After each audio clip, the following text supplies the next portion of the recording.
Moi! Yksi keskeisistä todella helposti väärin opeteltavista asioista on se, että me sanotaan, että ota askel ja siirry sivulle. Nyt pyydän heti tähän taas, me demotaan mitä tapahtuu siinä, kun nyt esimerkiksi hyökkäys on vaikka potkunivusiin tämä. Ja nyt mä lähden ottamaan askelta sivulle ja torjumaan. Eli jos me ajatellaan pam, me tehdään tämä näin. Hei, potka pam, osuma. Laitetaan vielä tosta. Taas. Otan askeleen, osuma.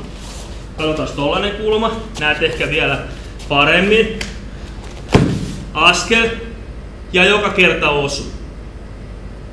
Koska se askel vie sut pois tasapainosta. Nyt jos mä haluan onnistua siinä asiassa, niin mietin taas sen, että se kamppailuasento tämä, mä en tarvii edes välttämättä sitä torjuntaa. On tämä. Mä siirryin pois. Eli mä tein liikkeen näin. En ottanut askelta, koska tähän jää silloin paikalle. Ja tää korostuu kaikissa. Tämä on ihan sama asia. Meillä on suora lyönti päähän. Ota askel, box, osuma.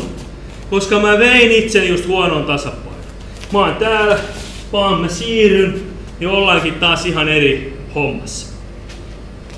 Eli, nyt kun me puhutaan siitä hyvästä kamppailuasennosta ja sen harjoittamisesta, niin aivan keskiössä on se, että mä käytän sitä. Koska sitten, no mitä jos tilanne tulee niin yllättäen, että mä en kertaa hyvää kamppailusta? No sit sua osuu. Se on vaan näin yksinkertaista. Sitten se toivon mukaan sen osuman jälkeen saat otettua sen hyvän kamppailuasennon, koska se on ainoa elementti, jossa sä voit onnistua siinä hommassa. Eli taas palataan siihen perusteisiin. Hyvän kamppailuasentoon, joka lähti siitä, että sulla on hyvä pito keskivartalossa ja työnnä häntäluuta sisään, pakaroita yhteen, jotta sä pystyt tekemään nämä väistöt täällä. Ja se on se, mistä se homma lähtee liikenteeseen.